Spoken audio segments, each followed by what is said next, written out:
Le mot foi, ça fait souvent un peu peur, non? On pense tout de suite à un truc rigide, aveugle. Mais si c'était en fait tout le contraire? Et si, au fond, c'était quelque chose qui libère? C'est ce qu'on va explorer ensemble. Ok, pour bien comprendre, posons le problème. Souvent, on oppose deux visions. D'un côté, la caricature, la foi comme une croyance aveugle, des règles, une sorte d'illusion. Et de l'autre, ce qu'elle est vraiment au fond, une confiance dans ce qui est vrai, une force intérieure et de la clarté. C'est cette deuxième voie qui nous intéresse aujourd'hui. Alors, voilà une idée clé qui change tout. La foi, ce n'est pas croire sans réfléchir. Pas du tout. C'est d'abord un acte de confiance. C'est faire le pari de s'aligner sur la vérité, sur le réel, même quand on n'a pas encore toutes les pièces du puzzle. Donc, on sort de l'idée d'une foi abstraite, complètement déconnectée de la réalité. C'est tout l'inverse. C'est ce qu'on pourrait appeler une orientation fondamentale. Un socle qui repose sur trois piliers super concrets. La vérité, la vie et l'amour. Ok, regardons ces trois piliers d'un peu plus près. La vérité, c'est simple, c'est l'engagement à voir les choses telles qu'elles sont, sans se mentir. Ensuite, la vie, c'est quand cette vérité se met en mouvement, elle se transforme en action concrète. Et enfin, l'amour, c'est l'aboutissement, un don de soi sincère. En gros, voir clair, agir juste et se donner pleinement. Et ce qui est génial, c'est que ces trois éléments ne sont pas séparés, bien sûr. Ils sont vivants, ils interagissent, ils grandissent ensemble. C'est tout un processus. Allez, on regarde comment ça marche. Pour vraiment saisir cette idée de croissance, il y a une image qui est parfaite, c'est celle de la graine. Alors, imaginez cette graine. La vérité, c'est la lumière qu'elle recherche, c'est sa boussole, la réalité objective vers laquelle elle tend, pour pouvoir pousser. Sans lumière, une plante ne sait pas où aller, elle stagne. C'est pareil ici. Ensuite, il y a la vie. Eh bien ça, c'est la croissance même de la plante. C'est le moment où la foi arrête d'être juste une idée et devient quelque chose de tangible, de réel, à travers nos actions, notre cohérence. Sinon, ça reste une coquille vide. Et pour finir, l'amour. C'est le fruit.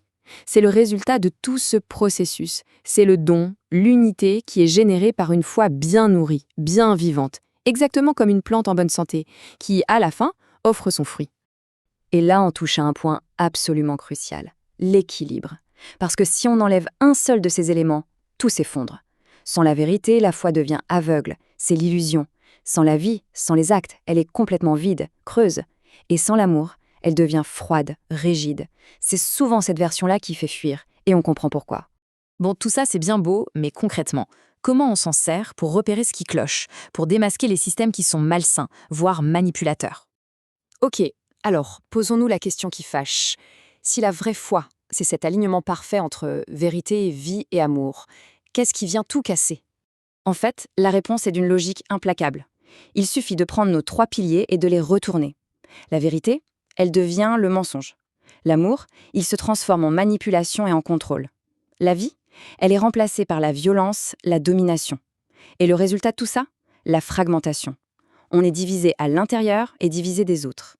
Ça, c'est le signe infaillible d'une foi toxique. Et cette idée est très puissante. Chaque mensonge, même le plus petit, c'est comme une petite fissure dans l'unité du réel. Alors que chaque acte de vérité, lui, répare, il nous rend plus entiers. Alors comment on fait pour réparer tout ça? Ça nous amène justement au but de tout ce cheminement, la liberté qu'on trouve dans l'intégrité. Le mot magique, c'est intégrité. Et attention, l'intégrité, ça ne veut pas dire être parfait. Personne n'est parfait. Non, ça veut dire être non divisé, être entier. C'est quand ce qu'on sait, ce qu'on fait et ce qu'on donne sont enfin alignés. On devient un unifié. Et regardez ce qui en découle. Les fruits de cette intégrité, c'est tout ce qui manquait aux versions tordues de la foi. On y trouve de la clarté, une vraie force intérieure, de l'unité, de la sincérité et surtout, une paix qui tient la route, parce qu'elle est ancrée dans le réel. Donc pour résumer, au fond c'est très simple, la vraie foi ce n'est pas une liste de dogmes à réciter, c'est une relation vivante, une relation directe avec la réalité elle-même. Et je voudrais qu'on termine avec une question, une sorte de test final pour tout évaluer. La question c'est, est-ce que ma présence dans le monde, est-ce que mes choix, mes croyances, est-ce que ça crée plus de clarté ou plus de confusion? Plus d'unité ou plus de division? La réponse à ça, c'est peut-être tout ce qui compte.